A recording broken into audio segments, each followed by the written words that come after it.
Bonjour à tous. Ah là là, quel 1er mai. Rarement ce jour férié aura autant fait couler d'encre. Pour résumer cette journée, l'Humanité titre « Et voilà le travail », une phrase qui fait à la fois écho à la mobilisation dans les cortèges et à la polémique lancée par Nicolas Sarkozy sur le vrai travail.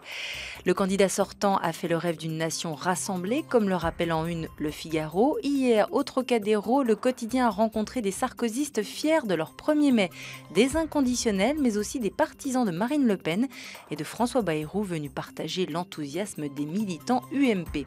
Mais ce qui fait la une de vos quotidiens ce matin, c'est le débat télévisé de ce soir entre les deux candidats qui, selon 20 minutes, sont prêts au combat. Dans les deux camps, écrit le quotidien, chaque équipe a préparé des notes très précises parce qu'on espère que le débat se fera sur les idées. Aujourd'hui en France, le Parisien, lui, parle de la stratégie des candidats qui ont 2h30 pour faire la différence. Le quotidien passe en revue les points forts et les points faibles de chacun, à savoir pour Hollande, humour et manque de maîtrise de l'outil télé. Pour Sarkozy, maîtrise des dossiers, arrogance et agressivité. Et que pense-t-il l'un de l'autre, les deux candidats? Libération se penche sur la question. Pour résumer, l'énarque pondéré est sûr de lui qu'est Hollande suspecte l'avocat d'affaires d'être brillant, mais sans foi ni loi. Pour Sarkozy, le socialiste est le prince de l'ambiguïté, un bateau sans quille. Mais au-delà des personnalités, il y a des programmes, comme le rappelle La Croix. Étonnez-nous, demande Guillaume Goubert dans son édito. Les dernières semaines de la campagne électorale ont été caractérisées par une grande dureté dans les échanges. Les arguments ont volé bas, écrit-il. Il est temps d'élever le débat.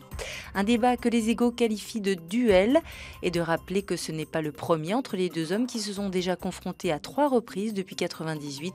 Le quotidien propose une relecture intéressante de ces face-à-face. Préparation sur le fond, mais aussi sur la forme. À lire dans Libération les détails de la mise en scène, choix du réalisateur, des plans. Chaque candidat aura droit au même nombre de plans larges et de gros plans.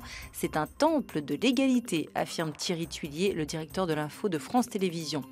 Pour résumer tout cela, on peut choisir et détourner 2 illustrations, soit le titre de l'équipe qui parle de suspense garanti quant à l'issue du championnat de France de foot, soit cette photo parue dans 20 minutes qui montre un ours saisissant au vol un saumon pour le dévorer. Bon appétit et bonne journée, et à demain pour savoir qui a mangé qui.